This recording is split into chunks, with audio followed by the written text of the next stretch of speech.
Empat penunggang kuda bukanlah mitos, juga bukan cerita fiksi atau khayalan. Peristiwa ini tercatat di Wahyu pasal yang ke-6. Ini merupakan bagian awal dari pembukaan 7 meterai di akhir zaman. Kalau kita perhatikan, nubuatan di Wahyu pasal yang ke-6 ini selaras sempurna dengan perkataan Yesus yang tertulis di Matius 24. Banyak penyesatan yang terjadi hari-hari ini, berita perang yang semakin meningkat, kelaparan dan wabah penyakit. Ini menunjukkan bahwa 4 penunggang kuda tersebut siap untuk berlari menjelajahi bumi dan membawa kehancuran. Orang-orang kaya di Amerika sudah mempersiapkan diri mereka. Mereka membangun bunker-bunker jauh di sana, di New Zealand. Kalau mereka saja sudah begitu serius mempersiapkan diri untuk menghadapi masa kesusahan besar ini, lalu apa yang harus kita lakukan sebagai orang percaya? Pembukaan meterai yang pertama sampai yang keempat dari total 7 meterai melepaskan apa yang dikenal sebagai 4 penunggang kuda akhir zaman. Penghakiman Allah digambarkan secara simbolis sebagai kuda dan penunggangnya yang membawa kehancuran di belakangnya. Mari kita mulai dengan meterai yang pertama. Wahyu pasal 6 ayat yang kedua menuliskan begini, "Dan aku melihat sesungguhnya ada seekor kuda putih dan orang yang menunggangnya memegang sebuah panah, dan kepadanya dikaruniakan sebuah mahkota. Lalu ia maju sebagai pemenang untuk merebut kemenangan." Kuda putih ini simbol dari perdamaian. Panah yang dipegang adalah simbol kekuatan untuk menaklukkan, dan mahkota simbol dari otoritas. Ini adalah gambaran antikris, saudara. Dia nanti akan menaklukkan dunia bukan dengan perang atau pertumpahan darah, tetapi dengan janji yang muluk-muluk. Kefasihannya akan memikat dan mempersatukan pasukan bangsa-bangsa di dunia. Ia akan mengadakan perjanjian secara khusus dengan bangsa Israel untuk melindungi bangsa ini dari musuh-musuhnya. Tapi ingat saudara, antikris ini adalah serigala yang berbulu domba. Meski awalnya ia tampak membawa perdamaian, tetapi hasil akhirnya ia akan melanggar perjanjian yang sudah disepakati dan membawa kehancuran. Beberapa orang punya pendapat yang berbeda. Mereka menganggap penunggang kuda putih ini adalah Kristus. Karena Wahyu 19 ayat 11 merujuk kepada Kristus yang menunggang kuda putih. Tapi kalau kita cermati, kita bisa lihat perbedaannya. Di Wahyu pasal 6, penunggangnya bersenjata panah. Tetapi Kristus yang ada di Wahyu 19, senjatanya pedang, saudara. Kristus memakai banyak mahkota, tapi yang disebut di Wahyu 6 ini memakai hanya sebuah mahkota saja. Wahyu 6 menandai dimulainya masa kesusahan besar. Di Wahyu 19 ini mengakhiri masa kesusahan besar. Bagi saya pribadi lebih masuk akal. Kristus akan menampakkan dirinya di akhir masa kesusahan besar, di saat dia datang untuk yang kedua kalinya, bukan di awal masa kesusahan besar. Jadi meskipun sama-sama penunggang kuda putih, tetapi dua orang ini sangat berbeda sama sekali. Selanjutnya ayat yang keempat menuliskan begini, "Dan majulah seekor kuda lain, seekor kuda merah padam, dan orang yang menungganginya dikaruniakan kuasa untuk mengambil damai sejahtera dari atas bumi, sehingga mereka saling membunuh,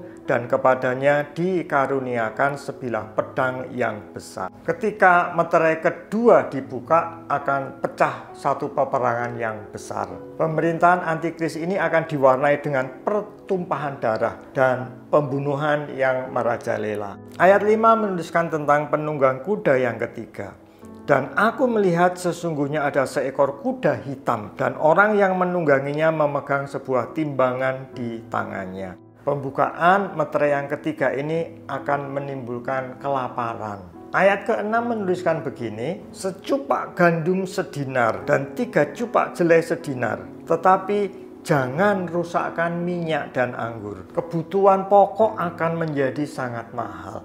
Orang-orang biasa bekerja sehari penuh hanya untuk mendapatkan sedikit makanan. Tapi di sisi lain, barang-barang mewah dan mahal, seperti yang tadi dikatakan anggur dan minyak, itu selalu tersedia. Artinya orang-orang yang benar-benar kaya, crazy rich, tidak akan terdampak dengan kondisi yang ditimbulkan oleh kehadiran penunggang kuda ketiga ini, saudara.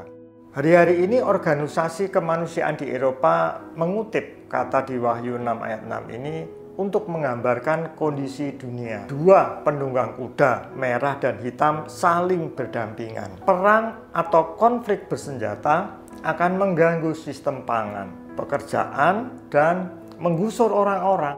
Kuda yang berikutnya, ayat 8. Sesungguhnya ada seekor kuda hijau kuning dan orang yang menungganginya bernama Maut dan kerajaan maut mengikutinya. Dan kepada mereka diberikan kuasa untuk 1/4 dari bumi untuk membunuh dengan pedang dan dengan kelaparan dan sampar dan dengan binatang-binatang buas yang di bumi.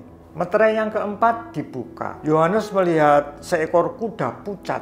Penunggangnya Maut dan kerajaan maut mengikutinya. Hasil dari meterai keempat ini, 25% dari populasi dunia akan dibunuh. Di pembukaan meterai yang kelima, Yohanes melihat mereka yang akan menjadi martir karena iman mereka kepada Kristus selama masa kesusahan besar. Jiwa para martir ini digambarkan tinggal di bawah mezbah di surga. Mereka berseru, berapa lamakah lagi ya penguasa yang kudus dan benar, engkau tidak menghakimi dan tidak membalaskan darah kami kepada mereka yang diam di bumi? Allah berjanji membalaskan mereka, tetapi waktunya belum tiba. Mereka diminta untuk menunggu. Nah, ketika anak domba Allah membuka meterai yang keenam, gempa bumi yang dahsyat terjadi, disertai dengan fenomena-fenomena astronomi. Dikatakan di situ matahari menjadi hitam, bulan menjadi merah darah, bintang-bintang di langit berjatuhan ke atas bumi. Langit menyusut, gunung-gunung dan pulau-pulau tergeser dari tempatnya.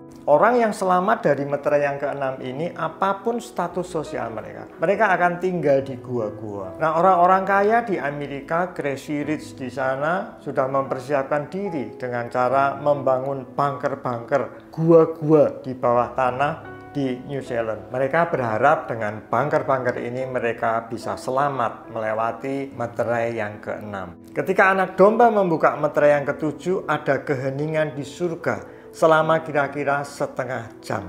Setelah 7 meterai ini selesai, bagian berikutnya dari kesusahan besar ini adalah 7 sangkakala. Kita akan belajar di video berikutnya. Nah, pelajaran apa yang kita dapat dari 7 meterai ini? Saudara perhatikan antara meterai yang ke-6 dengan meterai yang ke-7. Di situ Yohanes melihat satu kumpulan besar orang-orang yang tidak terhitung jumlahnya dari segala suku dan dari segala bangsa, berdiri di hadapan tahta anak domba. Orang-orang itu semuanya memakai jubah putih dan memegang daun palem. Mereka berseru, keselamatan bagi Allah kami yang duduk di atas tahta dan kepada anak domba.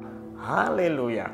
Siapa orang-orang ini? Mereka ini adalah orang-orang yang keluar dari masa kesusahan besar. Mereka telah mencuci jubah mereka dan membuatnya putih di dalam darah anak domba. Ayat tadi menuliskan bahwa Allah melindungi orang percaya, saudara. Tidak peduli seberapa gelap kondisi dunia saat itu. Orang-orang yang percaya aman di dalam perlindungan Tuhan. Tuhan memberi janji kepada mereka bahwa mereka tidak akan lapar, tidak akan haus lagi, matahari tidak akan menyengat mereka, panas terik tidak akan menimpa mereka, dan Allah menghapuskan air mata dari mata mereka.